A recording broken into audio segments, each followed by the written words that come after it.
I want you to show me how to get to know someone like you, someone like you.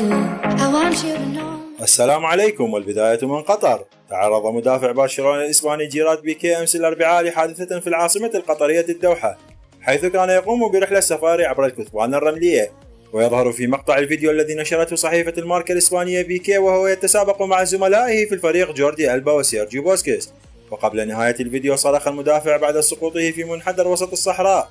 وقالت الصحيفة أن مدافع المنتخب الإسباني لم يصب في الحادث، وكان بيكيه وزملائه يقضون آخر يوم في إجازتهم في قطر قبل انطلاق تدريبات الفريق الكتالوني استعدادا للموسم الكروي المقبل.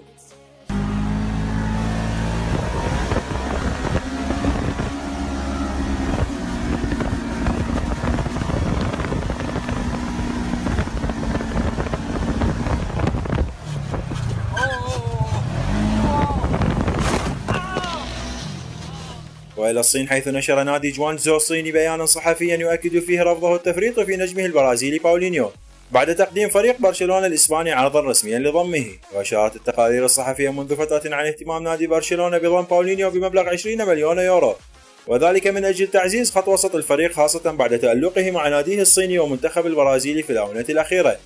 رد النادي الصيني جاء سريعا، حيث نشر على موقعه الرسمي بيانا صحفيا جاء كالتالي: باولينيو قام بتجديد عقده معنا بالفعل في شهر يناير الماضي، فهو لاعب مهم بالنسبة لنا. وأضاف البيان: ولذلك فقد قامت إدارة النادي بكتابة هذا البيان الذي نؤكد فيه رفضنا على بيع باولينيو لفريق برشلونة، والذي بدوره أرسل لنا عرضا رسميا لضمه. وتابع البيان: نود أن نشكر نادي برشلونة على اهتمامه بضم لاعبنا باولينيو، ولكنه ليس للبيع. الجدير بالذكر أن باولينيو صاحب 28 عاما قد انضم لجوانزو الصيني عام 2015 قادما من توتنهام هوتسبير الإنجليزي بمبلغ 9.9 مليون استرليني. وإلى إسبانيا، حيث يسعى نادي برشلونة الإسباني لتقديم أول عرض رسمي له لضم هيكتور بيليرين مدافع أرسنال الإنجليزي، وذلك خلال فترة الانتقالات الصيفية الجارية. ووفقا لصحيفة سبورت الكتالونية، فإن برشلونة ينوي تقديم عرض لضم بيليرين مقابل 30 مليون يورو في إطار سعيه لدعم خط الدفاع الفريق الكتالوني استعدادا للموسم الجديد. وأشارت الصحيفة الكتالونية إلى أن برشلونة يعلم أن قيمة عرضه لضم بيليرين قليلة، ولكنه يعرض هذا المبلغ كبداية للتفاوض على ضم المدافع الإسباني، بالرغم من علمه بإصرار أرسنال الإبقاء على اللاعب في صفوف الفريق. وكان بيليرين البالغ من العمر 22 عاما قد اجتمع مع الفرنسي أرسن فينجر المدير الفني لفريق أرسنال، وأكد له رغبته في الرحيل عن النادي هذا الصيف في إطار سعيه لخوض تجربة جديدة على أمل التتويج بمزيد من الألقاب، وهو ما يفتقده مع جانرز.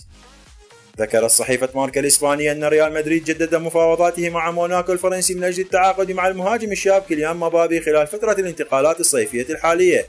وتسعى العديد من الأندية الكبيرة للتوقيع مع مبابي، وعلى رأسها باريس سان جيرمان وأرسنال، بالإضافة إلى ريال مدريد. وأوضحت الصحيفة في تقريرها أن أرسنال الذي عرض 140 مليون يورو على موناكو للحصول على خدمات اللاعب ربما ينسحب من الصفقة بعد التعاقد مع ألكسندر لاكازيت. وأضاف التقرير أن ريال مدريد أجرى اتصالا جديدا مع موناكو للبحث في إمكانية نقل مبابي إلى ملعب سانتياغو برنابيو. وأشارت الماركا إلى أن زين الدين زيدان مستعد للتضحية بأحد أضلاع منظومة BBC المكونة من كريستيانو رونالدو وغاريث بيل وكريم بنزيما، وذلك من أجل إفساح المجال للمهاجم الفرنسي الشاب.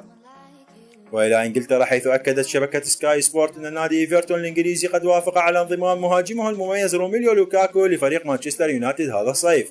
وكان لوكاكو قد ارتبط اسمه بالرحيل عن صفوف التوفيز وسط اهتمام كبير من قبل نادي تشيلسي بضمه تعويض رحيل ديوغو كوستا المحتمل.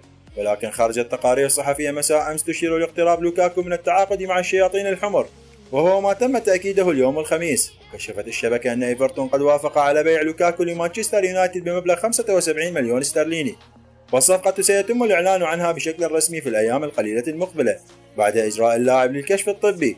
وأشارت الشبكة أن صفقة انتقال لوكاكو لليونايتد ليس لها أي صلة بمسألة انضمام واين روني لصفوف إيفرتون، وبينت أن لوكاكو سيلتحق بمعسكر يونايتد التحضيري للموسم المقبل والذي سيقام في الولايات المتحدة الأمريكية. وأخيرا، أعلن حارس المرمى الإسباني إيكير كاسياس اليوم الخميس من خلال حسابه الرسمي على موقع التواصل الاجتماعي تويتر عن تجديد تعاقده مع بورتو البرتغالي لمدة عام آخر.